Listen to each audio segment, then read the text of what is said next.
Before the first farming families ever put down roots in the original town site of Surprise, Arizona, an ancient civilization defined the landscape.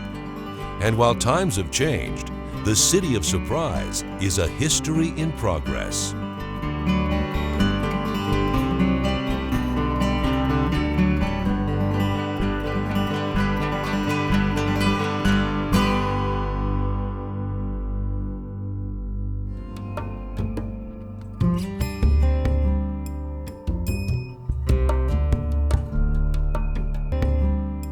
The rhythms of the Sonoran Desert define the evolution of Surprise.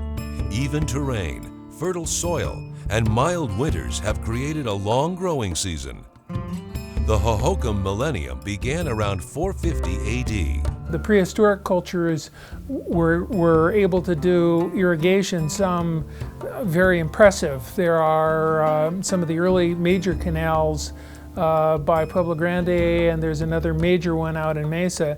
These are 50 feet across. They're quite deep, and you think with the kind of implements they had, these were just enormous undertakings. The canals nourished the villages, and the people thrived. They left their mysterious mark in the White Tank Mountains on the city's western border. When you go to White Tanks, you can see some of the petroglyphs. I mean, that right there says a lot. When you don't know the history and you really didn't know growing up, but when you go out there now, they have someone to tell you the story.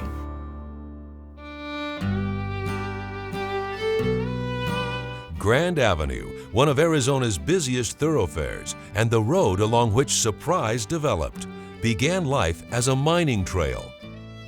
Vulture Road was named for Henry Wickenburg's Vulture Mine, discovered in 1863. That was the original road that went from Wickenburg and the mines down to the Phoenix, to the Salt River Valley, where they got their produce and their goods and stuff that they needed to keep the miners afloat. And as we moved into a new century, the area continued to grow, and improvements to the old wagon trail transformed Vulture Road into what we now know as Grand Avenue. If you was going to California, the only way to get to California, to LA at the time, that made any sense, is you went out to Grand Avenue to Wickenburg, and then from Wickenburg you cut off and went to California.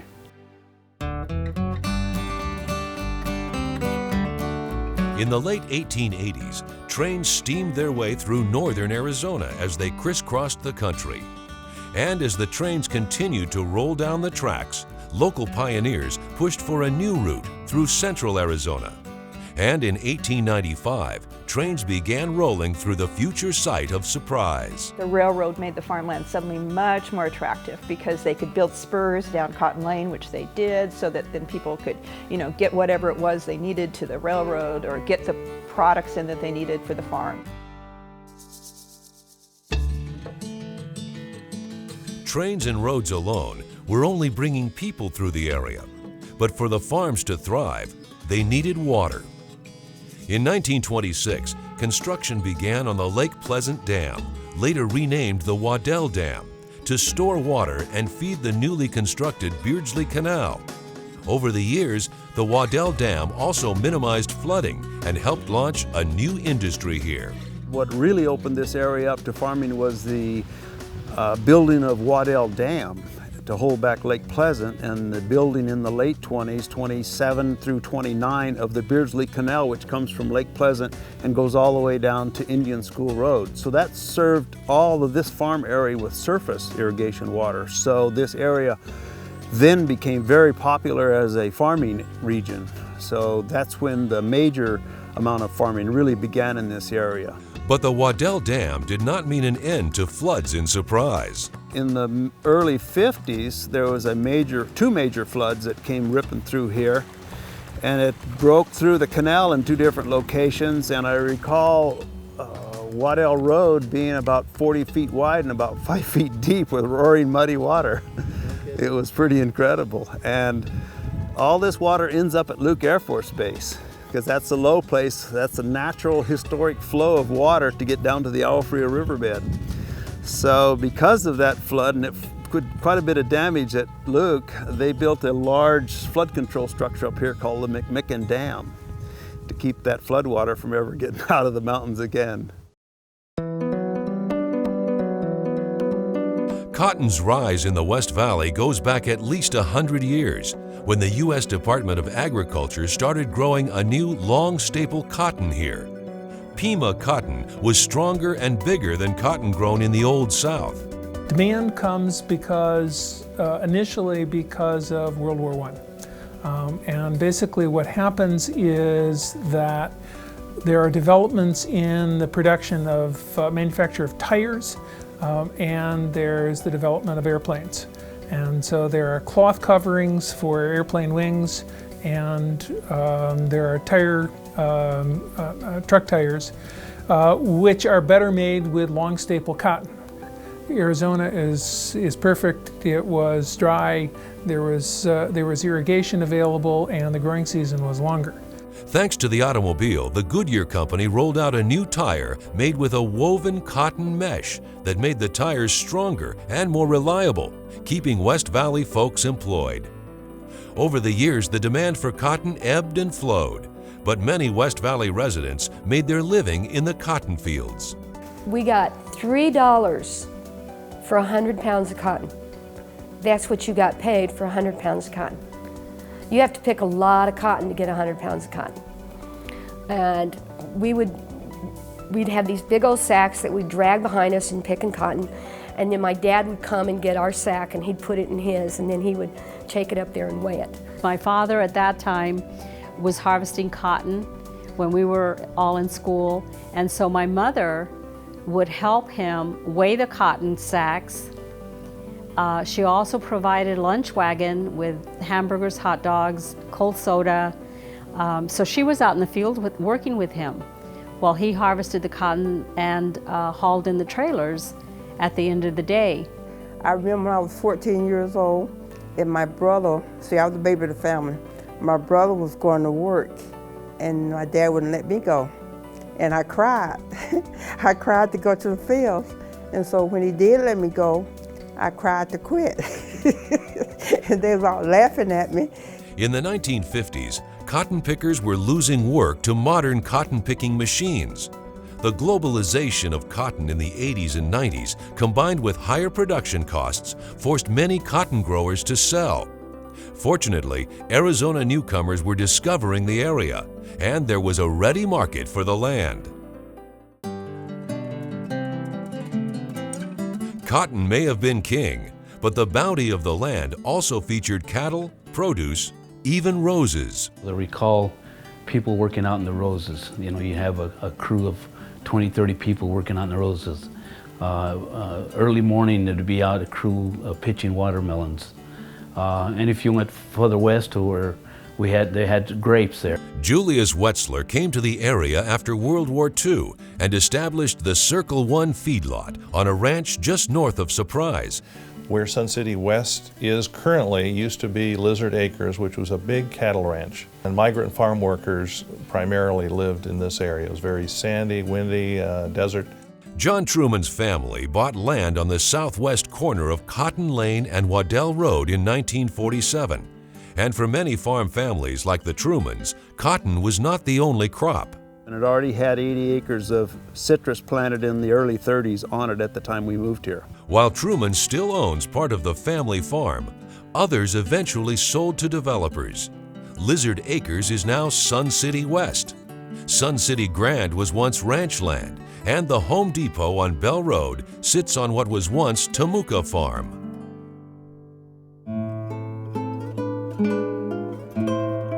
The Depression comes with a crushing impact initially. It just shatters the copper industry, and so there's massive unemployment there. Drought in 1933 and 34 sidelined Donald Waddell's plans for building a town in current Surprise city limits. He was going to lay it out right there in the northeast corner of Cotton Lane and Waddell Road. The original buildings they did build, but they never developed the town site. The Depression hit, the Great Dust Bowl hit in the early 30s, and things went awry, and he ended up losing a lot of money on these farming ventures out in the West. The drought was far worse for folks living in the Midwest, So many of them came to Arizona in search of work. There was a demand for labor because there was irrigation here. Cotton could still be farmed, even though there had been a drought here too, not as severe as elsewhere. There is water available, so there is work. Who founded Surprise, and how did it gain its distinctive name? Some say the property that became the original town site was purchased by Glendale businessman Homer Ludden and named after his birthplace of Surprise, Nebraska, but others disagree. A lady named Statler owned the property. She subdivided it, and I've been told all my life that it was named Surprise because she was so surprised she sold a lot. Born in Missouri in 1890, Flora Statler was the daughter of Glendale pioneer Charles Gillette. She joined her father's real estate business in the 1920s and began buying and developing property in the West Valley. If somebody told her that girls couldn't do something, I don't think she missed that lesson. She never got that because she just always marched forward. So which one actually purchased the original town site of Surprise? County records show Flora Statler deserves the credit. A deed dated May 17, 1938, lists Flora M. Statler as the buyer. And while property records around the same time show land transactions by Homer Ludden, none involve property in Surprise. In fact, all the records of lot sales here identify the seller as Flora Statler. I felt that she never had the recognition she deserved. And, you know, it seemed like she was quite a real estate tycoon, if you want to call it. Of course, county records don't confirm or deny stories about how the town got its unique name. But Flora Statler's daughter says her mom picked the name because she would be surprised if the town ever amounted to much.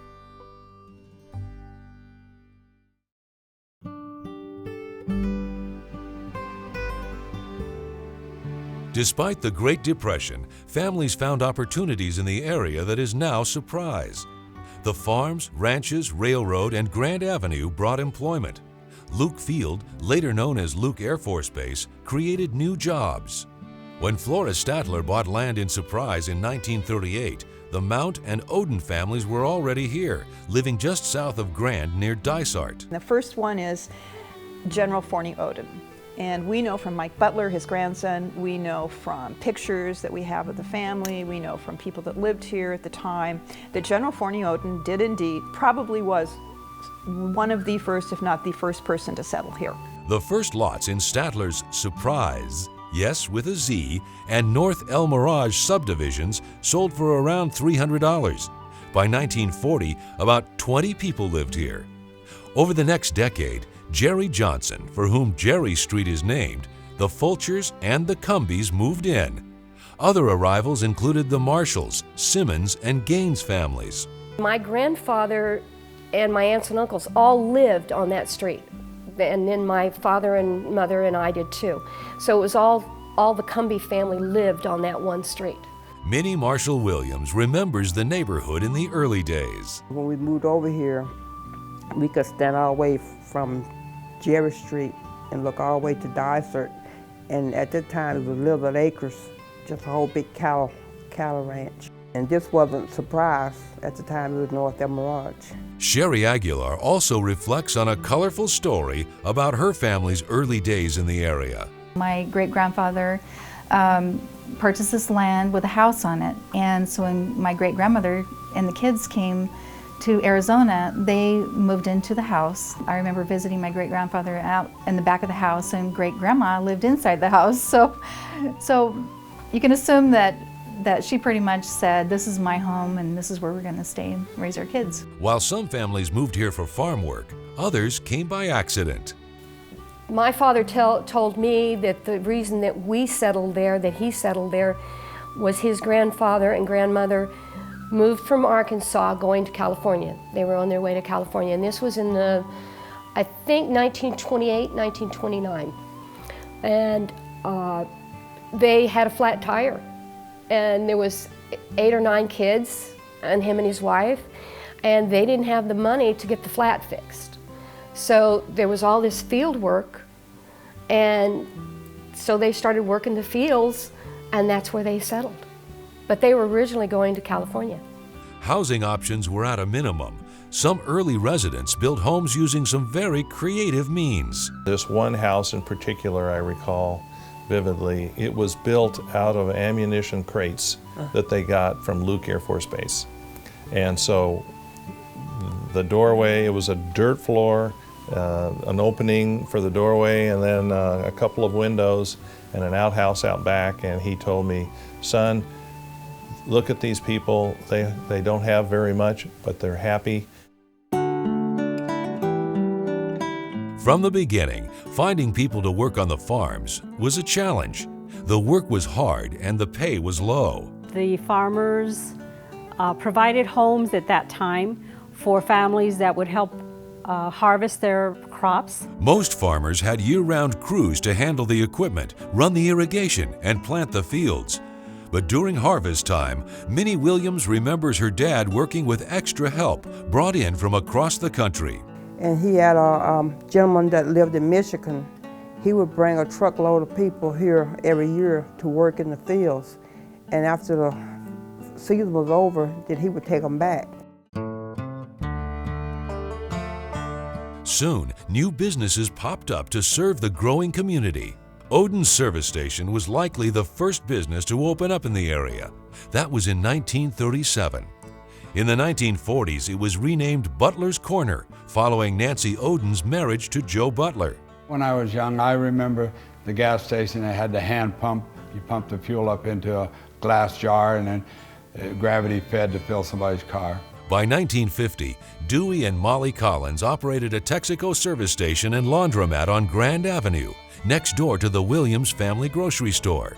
You could cross over Grand Avenue and there was no traffic. I mean, it wasn't uncommon for the kids to ride bikes or walk across Grand Avenue to go to Williams Market. The Northside Market on Greasewood and Ocotillo was a friendly landmark for the North El Mirage neighborhood. We'd walk down to the store, the little grocery store on the corner. It's Northside Market, and that's where we buy candy. We'd all go walk down as a group, and it was safe. World War II dramatically changed Phoenix. In 1941, in the West Valley, Del Webb began construction of Luke Field, one of several Army Air Corps training bases here in the Valley of the Sun, including many auxiliary airfields, like the one you see here on the site of the current Surprise City Hall. What that does is bring people out here and create those airfields, which then become quite important, all of them. Over the years, Luke Field and today's Luke Air Force Base have attracted all kinds of new businesses to the region, giving the people of Surprise and the surrounding area many shopping and service options. We have men and women that live in Surprise and all the communities around us that serve at Luke, both in the military and as civilians. And so there's so much more that's available to our local community, the City of Surprise residents, because of the fact that Luke is here as our neighbor. By the 80s, nearly 7,000 people lived in Surprise. In a large, isolated, rural area, Dysart School brought a community together. Now, the school didn't shut down just because it was a weekend. School didn't shut down because it was summer. They really made their resources available to the community and to the children. Dysart opened in 1920 on land donated by rancher Nathaniel Martin Dysart, who served on the school's board until his death in 1955. And back at that time when I was growing up, there's probably 1,000 residents total in the original town site. But we also went to school with all the farming community children. And we all went to Dysart School. They had one schoolhouse there on Dysart Road. And my dad was on the school board for many years. Later, one of my sisters with her family lived in the area, and she was on that school board for 15 or so years as well. We all went to, all 12 of us went to school there. But even here, racism reigned in the form of school segregation. Mr. Northern, which is the school superintendent, he would drive the bus and he'd let the other kids off at Dysart. All the black kids went to school here in Surprise. And we went to school here in about the last part of 50, and then they integrated the school. Dysart was desegregated in 1951, and in 1953, the Arizona Supreme Court officially outlawed school segregation altogether. In fact, that ruling was later cited in the historic case of Brown versus the Board of Education by the U.S. Supreme Court. With a new decade came expansion. When Dysart High School opened in the 1960s, it meant a great deal to community life. I graduated in 1967, and I graduated from Dysart High School. That was the only high school at the time. The year before that, in 1966, you had to go to Peoria. And it didn't take long for the new high school to make a name for itself, winning the Class A state championship in basketball in 1969. The school had a lot of activities, and since it was about the only thing out here, there were no movie theaters or anything within much distance here, so the school was our focus, or our church in town, and we got involved with a lot of that. Just as the school brought residents together, local churches gave people of faith a chance for fellowship. I remember going to some of the small churches here, and there was the Baptist church that was on the corner of Santa Fe. I think they built that in 1964, 65. I remember going there as a small child.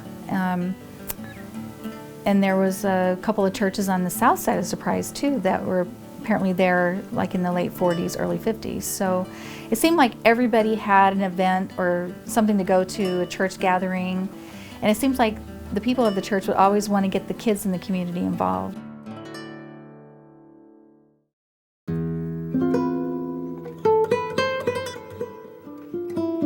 Surprise may have remained a rural farming community had it not been for the actions of another city.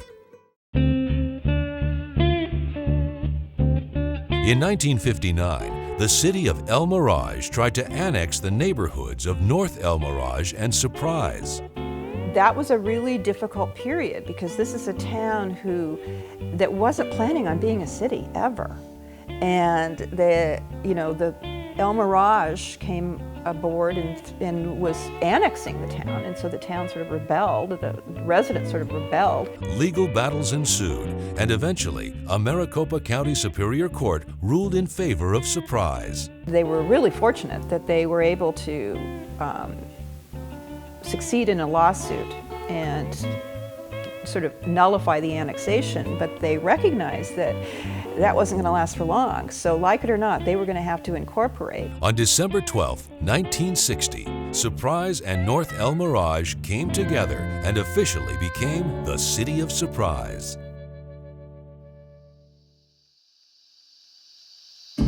Even before it became a city, Surprise got a new neighbor. In January 1960, people from across the country began arriving, hoping to achieve their retirement dream.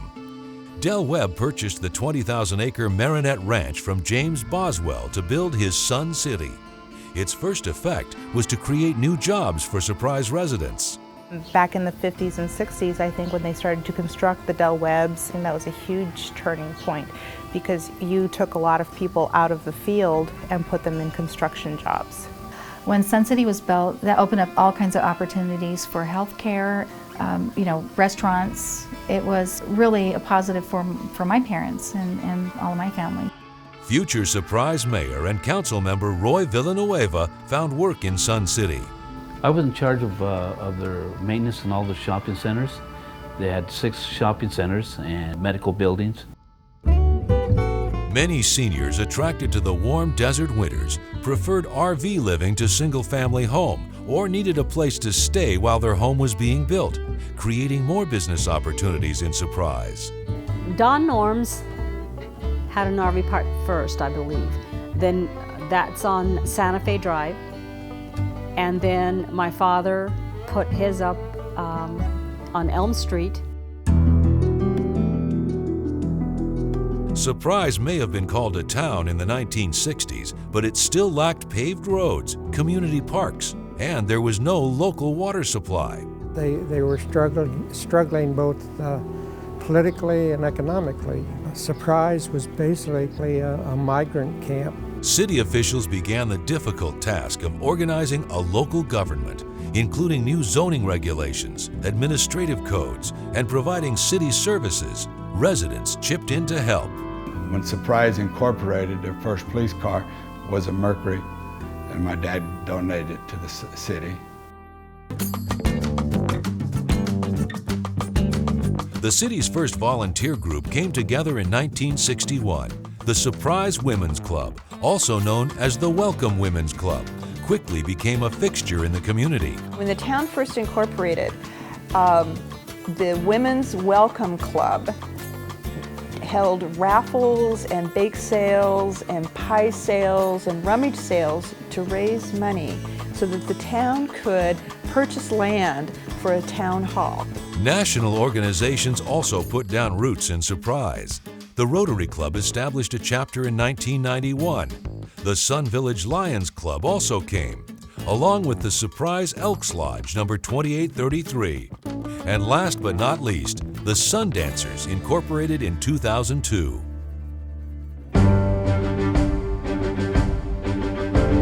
For many years, volunteers fought fires in Surprise. As I recall, we had 15 to 20 volunteers at any one given time, and the fire chief. That was about it. And equipment was lacking. The city was financially struggling. At one point, we had a fire engine that had dead batteries in it, and we had to go to council, wait for council approval to replace the batteries on that truck. In 1986, 3 full-time firefighters were hired by Chief Gil Balcom, but equipment, or lack of it, was still a problem. Oftentimes there'd be a chain hooked to the front of the fire engine that was in the bay at the station because we weren't sure if it was going to start or not. Pull the engine out of the station and get the guy inside of it to kick-start it because it had a clutch and get them to start. 13 new firefighters came on in 1998, including the first 2 women. Chief White came on board in 2003. At that time when I first came on, we had probably about 50 staff members. At that time, we had 4 fire stations. One of them was in a temporary facility. We were just completing our 3rd fire station, and as far as a permanent structure. And so at that time, we were trying to just catch up with the growth. Since then, the department is ranked with the best operations in the valley. We have some of the most dedicated, loyal employees, bar none. They truly have compassion for the people that we respond to. Ross Hornsby put on the badge as the first town marshal. Operating with next to no money, it wasn't unusual for officers to buy their own guns and flashlights. I remember we had police cars that we'd go buy from the highway patrol that they already had 200,000 miles on it. Yeah. So we'd have to go buy, maybe pay $150 for a car because we didn't have that kind of a budget. In 1990, Garvin Arell was hired to lead the way. A veteran of the Honolulu Police Department, Arell brought a big city approach to the job, starting with better equipment and more patrol cars. Some of the police officers that had been here for so long, when they used to run around, they didn't have the right equipment, and they struggled, and I give them credit for staying with the city. In 1997, the Surprise Citizens Patrol was formed with just 7 volunteers. Today, more than 50 citizen volunteers are involved. They help out at the ballparks, they direct traffic, they bring out our command van when necessary. They do everything helping us with backgrounds to callbacks on investigations. They're an intricate part. Chief Dan Hughes came to Surprise in 2002. You just have to visualize the way we dispatched. I had dispatchers sitting at a big 10-foot table, and they had 3x5 cards. And when an officer would make a call or was sent on a call, they would write down what it was, let's say a burglary call and the time he went on the call, and they would stack them in front of them. And that's how we kept track of everyone. There were a lot of things going on at the same time. The city started exploding with population, so calls for service increased. We had to increase manpower. We had to restructure the whole entire command staff. The police force in Surprise that started out with a donated patrol car and few resources, today protects a city with one of the lowest large city crime rates in Arizona.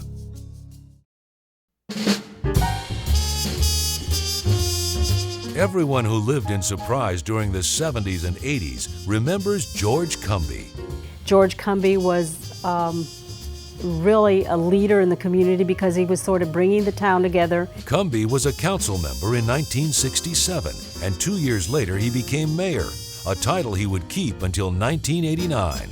George Cumby, as far as I can recall, led the community with fundraisers, having our town noticed by the parades that we held, supporting the softball, baseball leagues, providing, getting committees started to build the little parks for the kids, and just making the town part of like a family.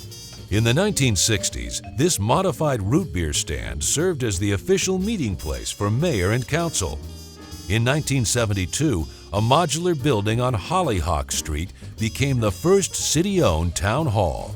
And soon the area around the new city hall became the center for town activities, including a new rodeo grounds that moved in just a few years later. My dad got the rodeo to come, so they would have the parade in the morning, and then they'd have the rodeo in the afternoon, and they came with rides, the Ferris wheel and all of that. But it was all done in one day. My dad, here's the mayor of Surprise, and he's riding a bull. And we're like, Dad, you're 60 years old, are you crazy? He thought he could do anything, and did. Other new city attractions included a new park and a community center that opened in 1981. But perhaps Cumby's best achievement was when he helped pave the city streets. My dad and my brothers, they actually paved some of the city street. The city did not have the money for the labor. So my dad went to his boss and talked to him about negotiating with the city that they would pay for the materials and my father and my brothers would do the labor.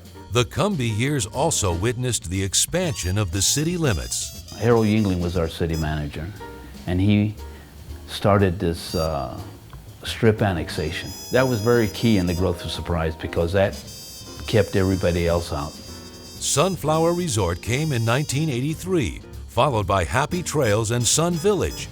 And by 1987, the town approved zoning changes for what would become Sun City Grand. We've had a lot of community outreaches where the folks from our community come in and sit down at tables with planners and say, this is what we'd like to see.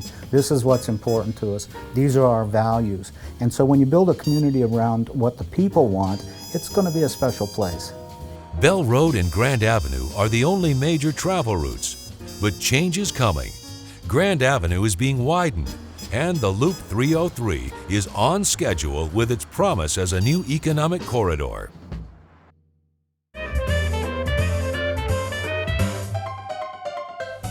Today, longtime residents fondly recall earlier, simpler times in Surprise.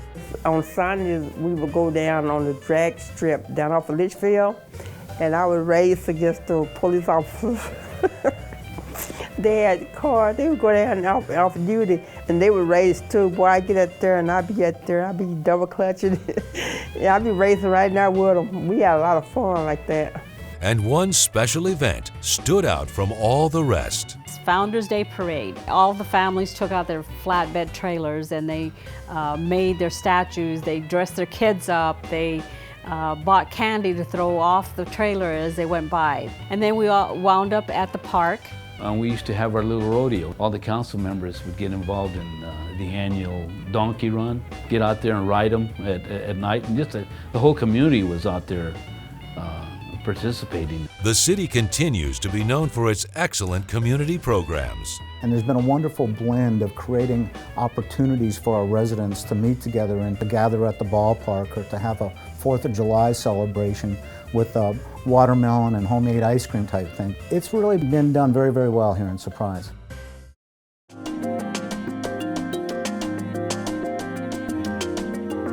The 1990s ushered in unprecedented growth for Surprise. The population in the mid-90s hit 11,000, soaring to more than 100,000 by 2006. Master-planned communities were built, and new commercial developments moved in to serve the needs of the growing city.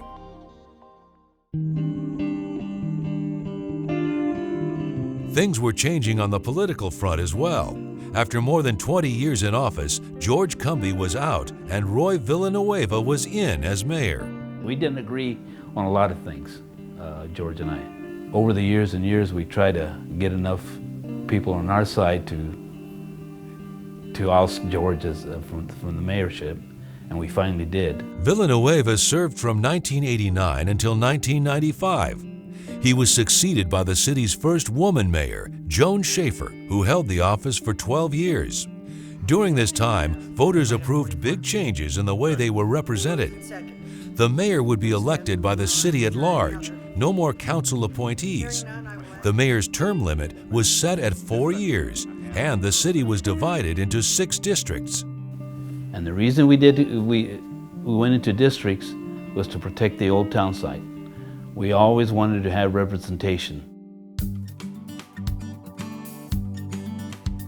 As more people moved to Surprise in the 90s, the size of city staff grew, and that resulted in the need for a new home for City Hall, a converted shopping mall on Bell Road east of El Mirage Road. But when we moved in, we had a patio furniture store next door. We had La Percio's restaurant, which was a 5-star restaurant. We had more graphics. We had a golf cart store. In 2005, business worth in the city hit $61 million, up from just $7 million just 10 years before. Looking to grow a real city center, Surprise leaders went to work in 1997 to secure land owned by Phoenix that was actually inside Surprise limits. That was one of the key moments for the city of Surprise. You know, that's when we started to, well, we want to make that downtown for the city of Surprise. And the city's first ever fully dedicated City Hall building opened in June 2009. You'll recognize this area today as the Surprise Civic Center. To have this brand new City Hall where we can gather all of our city services in one location so that we can better serve the residents is really a big deal. And the Community and Recreation Services Department was hard at work making sure residents had plenty of space to enjoy the outdoors, growing city park space from 6 acres to 240 new acres. That's one of the tremendous assets, you know, and we have the Aqua Center, and even here in the original town site we have a couple of parks there. And that's always been part of the fabric of the community, recreation. Another major move for the city was bringing Major League Baseball to town. Thanks to the voters, the city was able to build Surprise Stadium to serve as the spring training home for the Kansas City Royals and Texas Rangers. And in 2003, with thousands of fans on hand, Surprise became a Cactus League city. When you have spring training, I mean, that's a national name, and that kind of thing put us on the map, and it was one of the main attractions that we have. And in 2007, the Surprise Tennis and Racket Complex opened its 25 courts for pro tournament and amateur play. We have an award-winning tennis facility named by the U.S. Tennis Federation as the #1 public facility in the country. And that's part of what attracts those high-profile tennis players to the city of Surprise. We, of course, have the stadium. Now, the stadium isn't just about baseball, it's about movies for kids, and it's about gathering.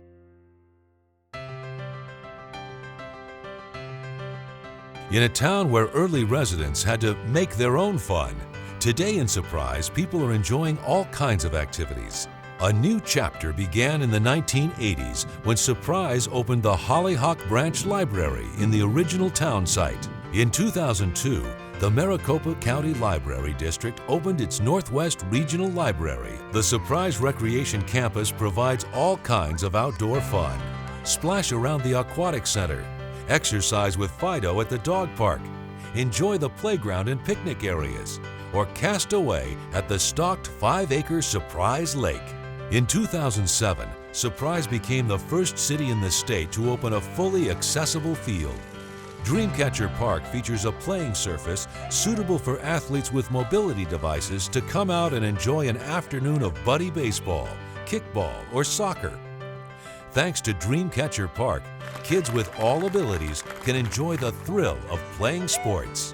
It's a very, very special place has that rubberized field so that those with disabilities can participate in team sports, and that's an opportunity that would never be available to them if it wasn't available to them in Surprise. The White Tanks Regional Park offers hiking trails, educational events, camping facilities, horseback riding, and a whole lot more. The White Tanks is a wonderful, wonderful asset for the city. We're nestled in with the backdrop of the White Tanks, and folks gathering together and having picnics and camping, and it's really a great place. Those interested in golf can choose from more than 50 courses within the area. So whether tennis is your racket, a chip shot onto the green, or a stadium filled with baseball fans, Surprise has something for everyone. If it's worth doing right. And so you do make the investment, and you do sometimes have to sacrifice to have those special amenities in your community. But once you do, they can never be taken away.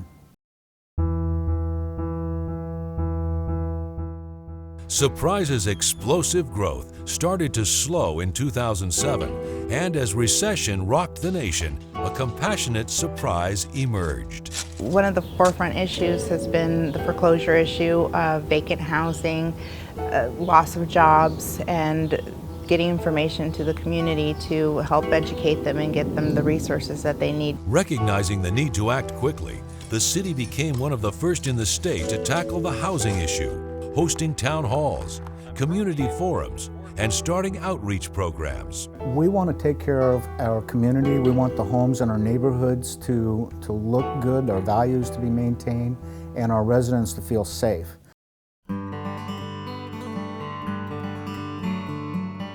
Even as the economic crisis brought an end to the housing boom, city leaders continued planning for the future, and all agree that as Surprise continues to grow in the future, it will maintain that small town feel that attracted people here 50 years ago. I can't imagine living anywhere else now. I would never want to live anywhere else but here. I had my house built here, I bought here and raised my kids here, so I don't have no intention of leaving. I've grown up here, my family's grown here, they've all gone to school, and I'll live here probably till the day I die. And I'm not going to go anyplace, and I love the city of Surprise. It's just a life cycle of friends, of traditions, of culture, and definitely something that I think is worthwhile to keep and take care of. There is still so much future left. The book is not finished. There's several chapters to write. My hopes are for it that it continues to grow, but that they never lose sight of where they started, and never lose sight of the building block of this is a family, and always think of it as a family. It's been a tough road, but I can't imagine living anywhere else. Very few people have a place like this to live, with big huge trees and some open space and a good view of the White Tank Mountains. This is a pretty special place. This is indeed home. Surprise was, is, and will always be a history in progress. And even as we look back to when the first lots were sold to the first families here in Surprise, launching a chain of events that is the story of Surprise, a quote can be heard echoing through the years. I would be surprised if it ever amounted to much. And what a pleasant surprise it is.